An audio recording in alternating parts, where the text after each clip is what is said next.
lingkod sa bawat Pilipino at magbibigay ng tamang impormasyon para sa tahimik at maayos na Pilipinas. Police News Network, alagad ng batas, tagapagtaguyod ng balitang pulis, sandigan ng mamamayan, patnubay ng katotohanan. La Campo Crame, maghahatid ng pinakahuling kaganapan at nagbabagang balita. Ito ang PNN Police News Network. At ngayon, ang inyong mga tagapagbalita. Magandang araw, bagong Pilipinas. Ako ang inyong alagad ng batas, tagataguyod ng Balitang Pulis, Patrolwoman Mary Grace Artizuela mula sa PNP Anti-Cybercrime Group. Maghahatid sa inyo ng tamang balita, kwento ng pulis at serbisyo para sa mamamayan. At ito ang PNP News Online. Ang pangunahing balita ng Police News Network, alagad ng batas, tagataguyod ng Balitang Pulis.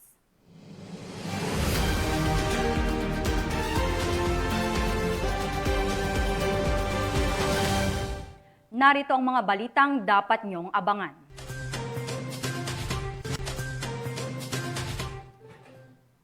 Suspect na hulihan ng 17 milyong pisong halaga ng shabu sa Mandaue City, Cebu. Mahigit 2 milyong pisong halaga ng hot meat o double dead na karne nasa kote sa 7 individual. At 911 5-minute response, mas pinaigting trahedya na pigilan, suspect arestado.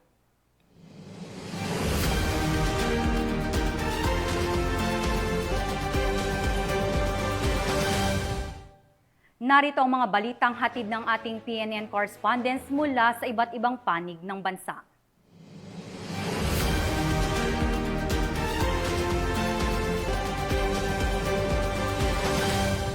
Simulan natin ang balita mula sa bahagi ng Luzon.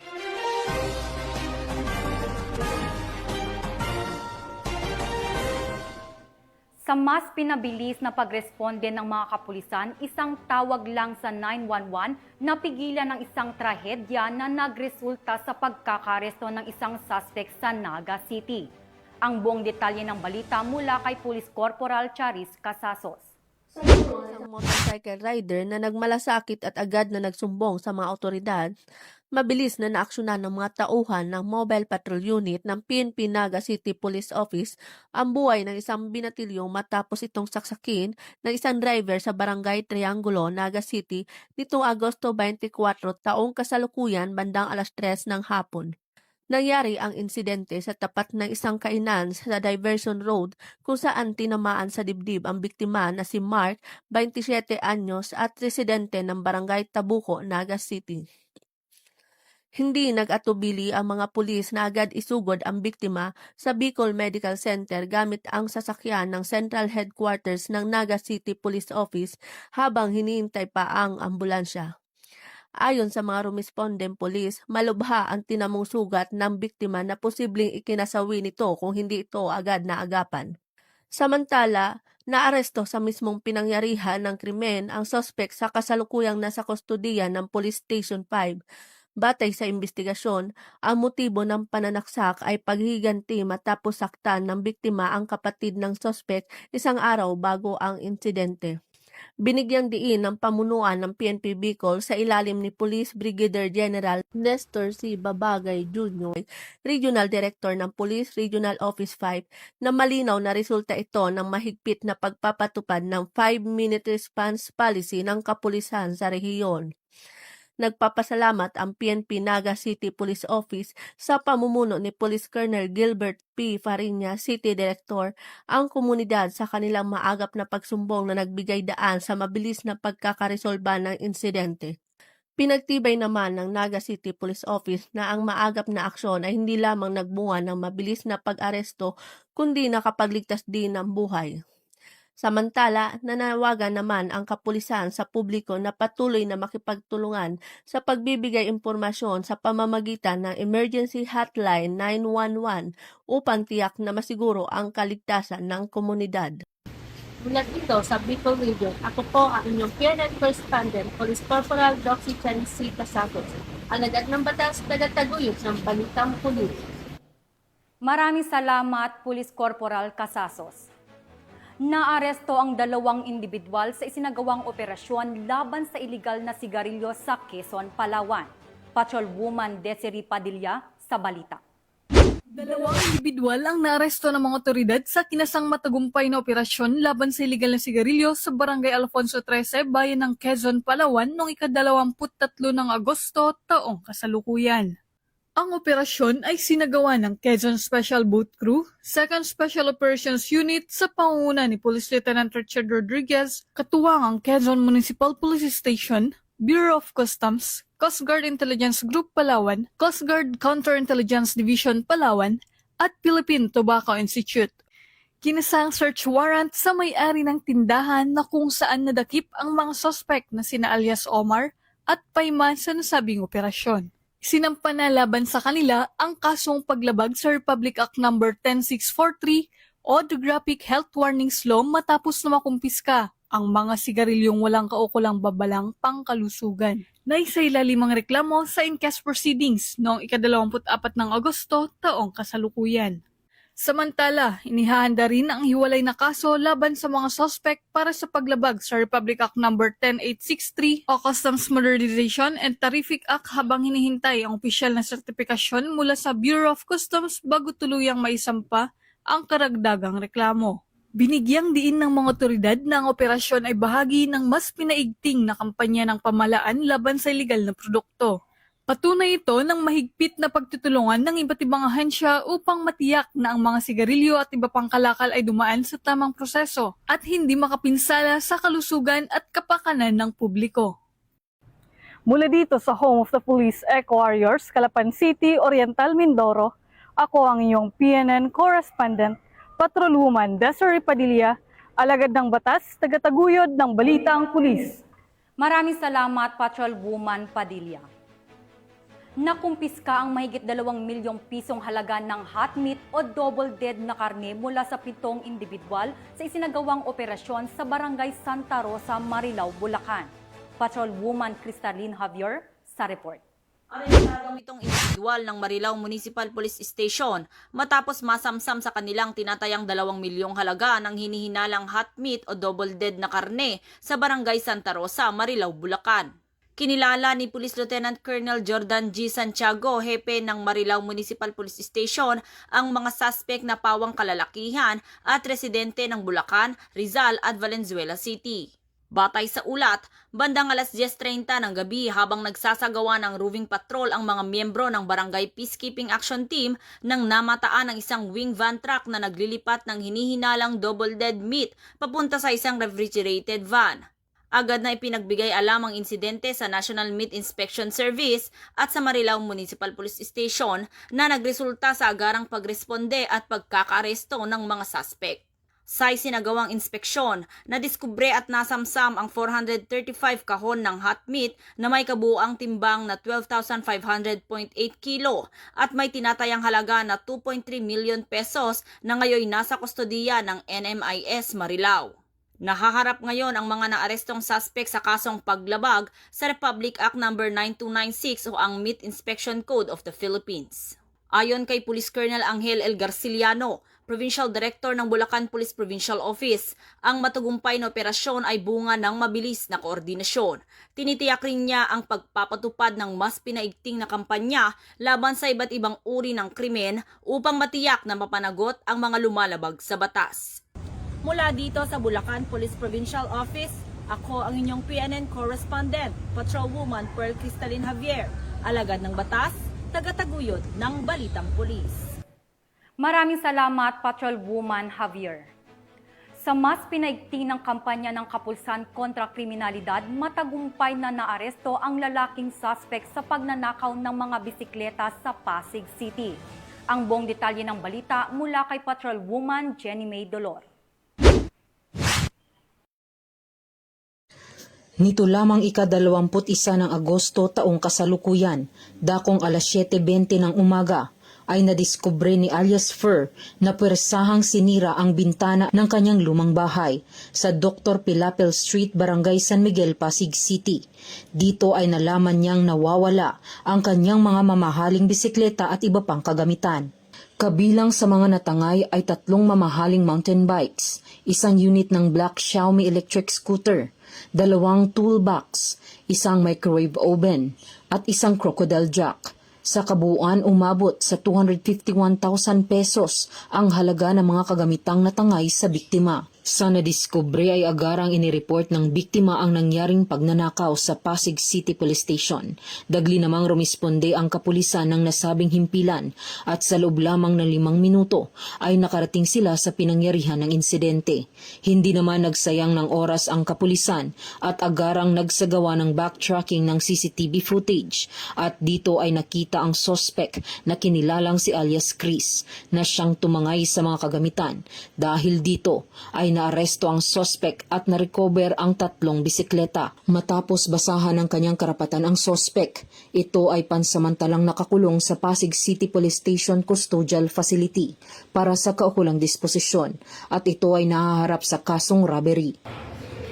Sa tulong po ni Officer Sasotona and the rest of the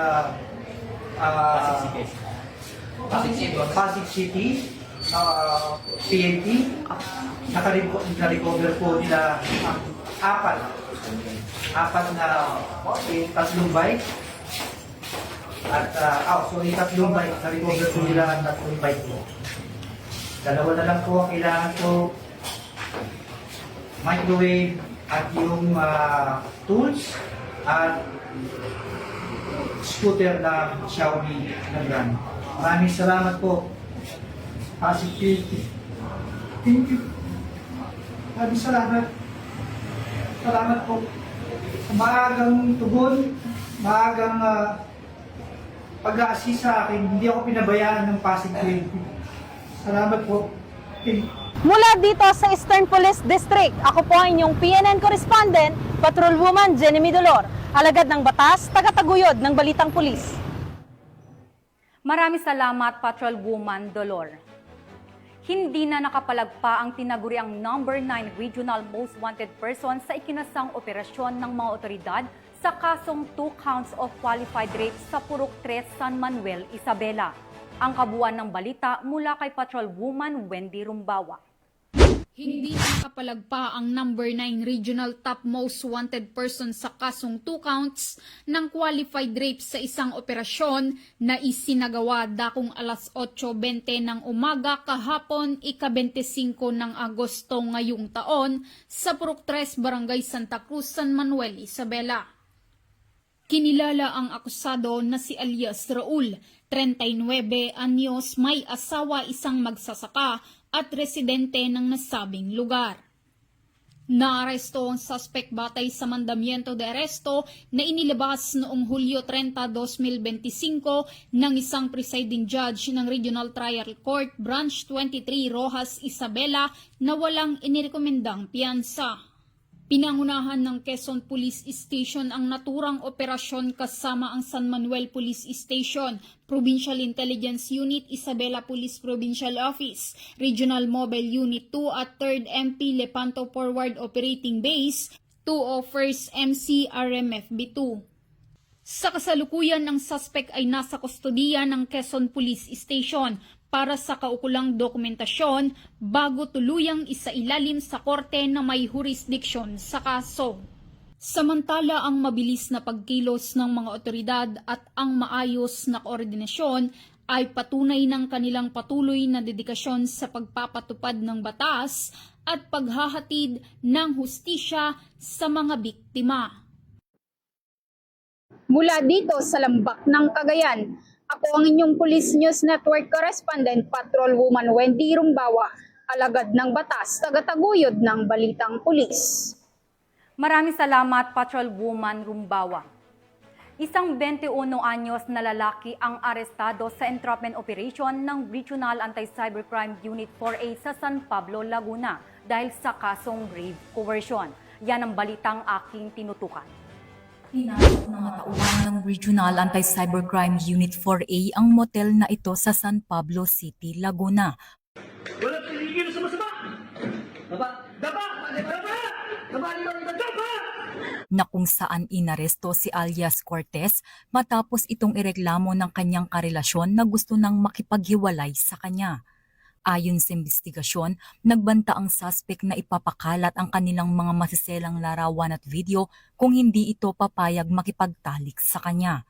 Dahil dito agad na nagsagawa ng entrapment operation ang Regional Anti-Cybercrime Unit 4A, katuwang San Pablo City Police Station na nagresulta sa pagkakaaresto sa suspect na kinilalang si alias Cortez, 21 anyos at residente ng San Pablo City, Laguna.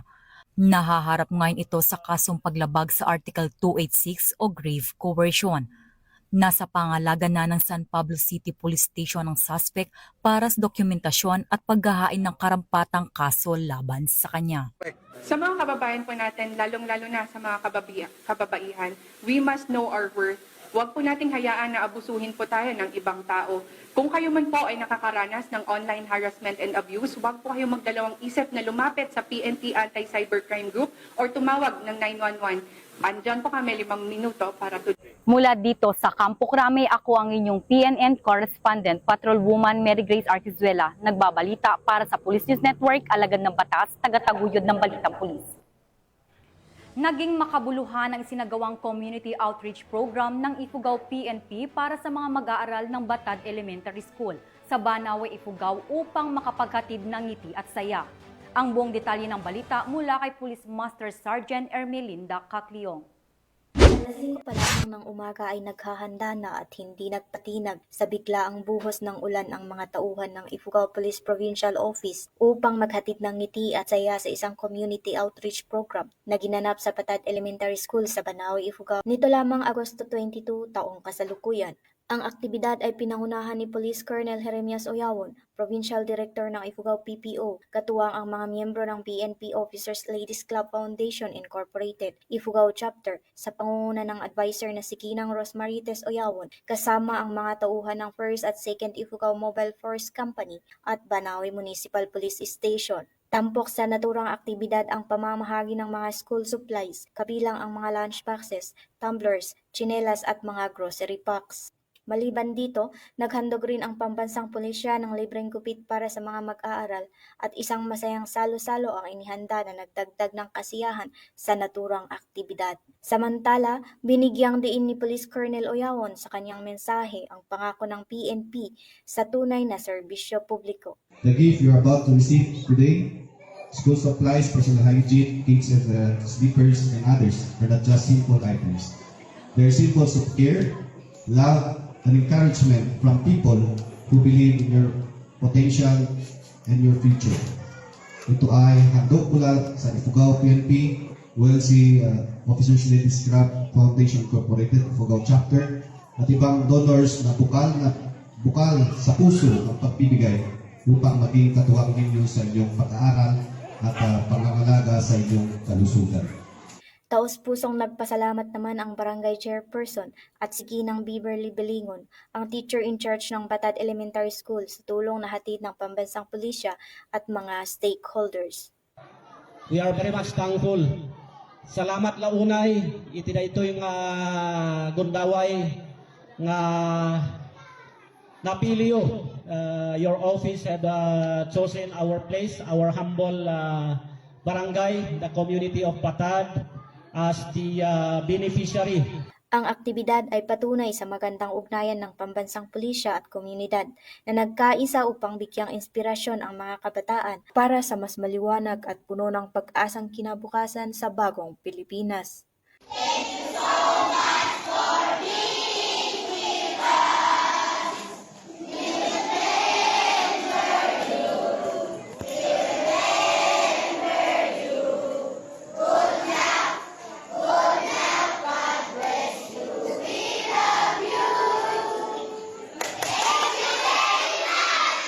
Mula dito sa Banawe, Ifugao, ako ang inyong PNN correspondent, Police Master Sergeant Ermelinda Cacliong, alagad ng batas, tagataguyod ng Balitang Pulis. Maraming salamat, Master Sergeant Kakliong. Tunghayan naman natin ang mga balita mula sa Visayas.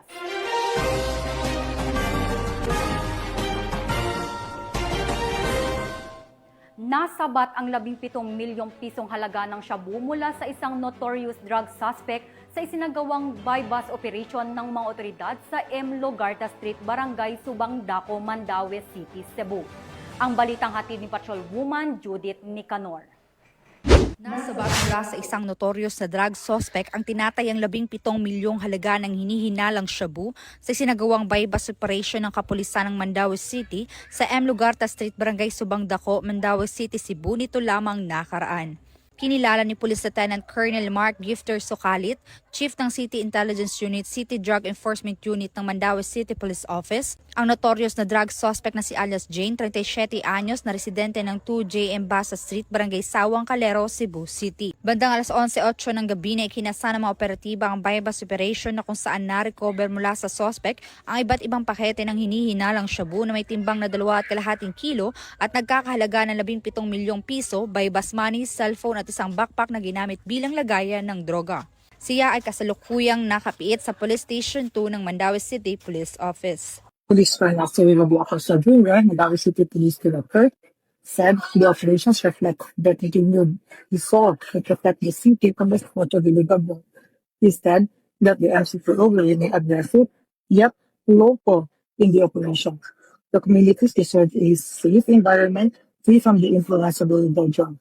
Ang operasyon ay pinangunahan ng Mandaue City Police Office, City Intelligence Unit, City Drug Enforcement Unit, Regional Intelligence Division 7, Regional Drug Enforcement Unit 7, Police Drug Enforcement Group 7 at Philippine Drug Enforcement Agency Regional Office 7 sa M. Logarta Street, Barangay Subang Dako.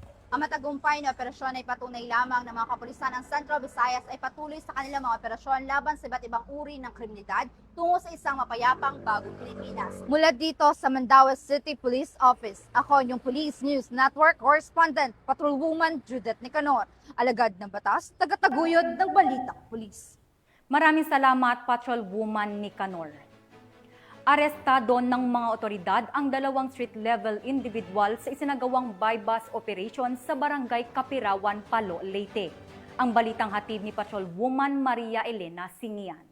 Arestado ng mga otoridad ang 2 street-level individual sa kinasang bypass operation sa Barangay Kapirawan, Palu, Leyte. Bandang 1:03 ng hapon ng ikasang operasyon ng mga tauhan ng Palu Municipal Police Station Municipal Drug Enforcement Unit sa koordinasyon sa Philippine Drug Enforcement Agency 8. Nakumpiska sa mga suspek ang 2 pakete ng hinihinalang shabu na may tinatayang timbang na 4.81 gramo na nagkakahalaga ng 32,708 pesos, isang genuine 500 peso bill na ginamit bilang bypass money at mga drug paraphernalia. Mahaharap ang mga suspek sa kasong paglabag sa Section 5, 11 at 12 Article 2 ng RA 9165, Comprehensive Dangerous Drugs Act of 2002. Bunga ng pinaigting na kampanya laban sa legal na droga, matagumpay na isagawa ng Palu PNP katuwang ang iba pang ahensya ng pamahalaan, ang mga operasyong naglalayong tiyakin ang kaayusan at kapayapaan sa nasasakupan. Dahil sa bagong Pilipinas, ang gusto ng pulis, ligtas ka.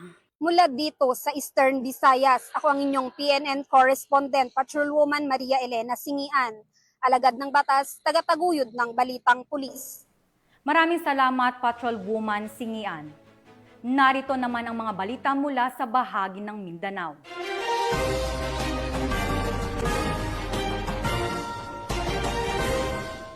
Nasabat ang mahigit 100,000 pisong halaga ng shabu mula sa 5 suspek at nahaharap sila ngayon sa kasong Republic Act 9165 o Comprehensive Dangerous Drugs Act of 2002 sa Cotabato City.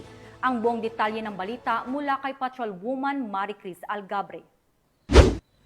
Matagumpay na nabuwag ng PNP Probar at PDEA Barm ang isang drug den at naaresto ang 5 suspects sa sinagawang bypass operation dakong alas 12:05 ng madaling araw noong ika-21 ng Agosto taong kasalukuyan sa Purok Kabuntulan Poblasyon Mother, Cotabato City. Kinilala ni PDEA Barm Director Hill Cesario P. Castro ang mga naaresto na sina alias Teddy, 32 anyos, alias Marlon, 44 anyos, alias Zol, 28 anyos, alias Joharto, 35 anyos at alias Abad, 32 anyos na pawang residente ng nasabing lungsod. Nakumpiska mula sa mga suspek ang 13 piraso ng heat-sealed transparent plastic sachet na naglalaman ng tinatayang 15 gramo ng hinihinalang shabu na nagkakahalagang 102,000 pesos, by bust money, isang cellphone at iba't ibang drug paraphernalias. Nahaharap ang mga ito sa kasong paglabag sa Republic Act 9165 o Comprehensive Dangerous Drugs Act of 2002 at kasalukuyang nasa kustudiya ng PDEA BARM para sa tamang disposisyon.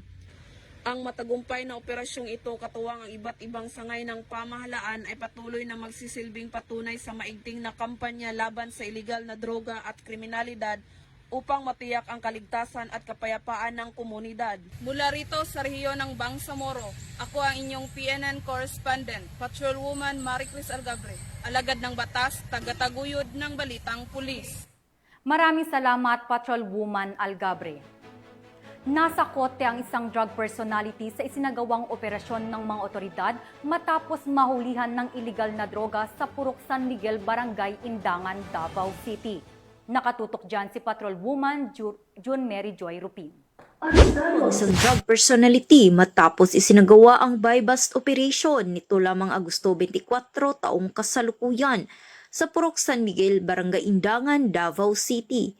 Ang operasyon ay sinagawa ng Mandog Police Station katuwang ang mga tauhan ng Philippine Drug Enforcement Agency. Kinilala ang suspect sa alias Dabrad, 37 anyos, at residente ng Block 89, Lot 3, Purok 3, Deca Homes, Barangay Indangan, Davao City.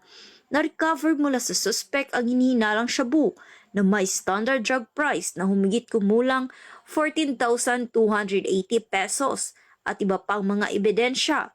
Kasalukuyang nasa kustudiya na ng nasabing istasyon ang suspect upang duman sa tamang disposisyon at maharap sa kasong paglabag sa Republic Act 9165 o Comprehensive Dangerous Drugs Act of 2002.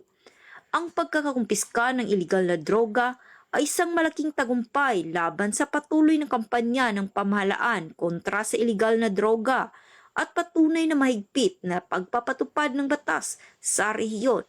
Patuloy ang investigasyon ng mga otoridad upang matukol kung may iba pang sangkot sa iligal na aktibidad ng naarestong suspect. Mula dito sa Police Regional Office 11, ako ang inyong PNN correspondent, Patrolwoman June Mary Joy Rupin, alagad ng batas, tagataguyod ng balitang pulis. Maraming salamat, Patrolwoman Rupin. Isang lalaki ang naaresto ng mga operatiba sa isinagawang operasyon matapos makuha ang ilang pakete ng iligal na droga mula sa pag-iingat nito sa Medina, Misamis Oriental. Ang detalye ng report mula kay Patrolwoman Sarah Vem Batomalaki. Arestado ang isang individual sa ikinasang buy-bust operation ng mga operatiba ng Municipal Drug Enforcement Team ng Medina PNP sa Barangay Tambaga, Medina, Misamis Oriental. Kinilala ni Police Captain Teddy Macarayo, officer in charge ng Medina Municipal Police Station, ang suspect na si Elias Sam, lalaki, multi-cab driver at presidente ng nasabing lugar.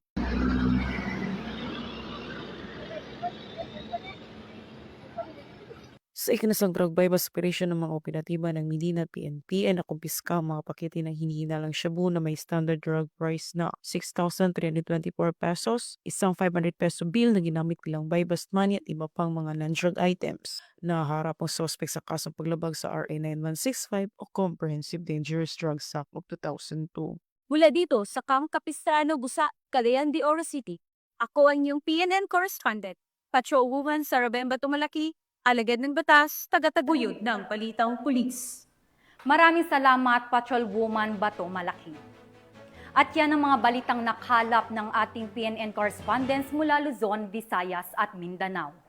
Mula sa pamunuan ng Philippine National Police sa patnubay ng ating butihing presidente, President Ferdinand Bongbong Marcos Jr., kami ay maglilingkod sa bawat Pilipino at magbibigay ng tama at balanseng balita. Dahil dito sa bagong Pilipinas, ang gusto ng pulis, ligtas ka. Mga ka-PNN, muli naming ipinapaalala na huwag nyo nang hanapin ang mga pulis sa presinto sapagkat kami ay nasa inyo ng mga telepono. Dial 911, darating kami sa loob ng 5 minuto. Mula rito sa tanggapan ng tagapag-ugnay ng pambansang pulisya, sa ngalan ng buting Director ng Police Community Affairs and Development Group, Police Brigadier General Marvin Josaro, ako ang inyong alagad ng batas, tagataguyod ng Balitang Pulis.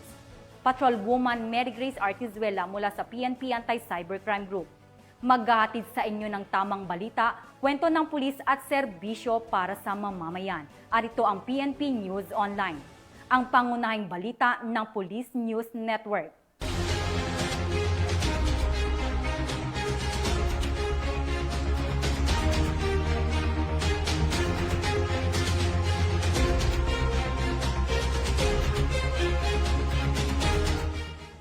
Police News Network, alagad ng batas, tagapagtaguyod ng balitang pulis.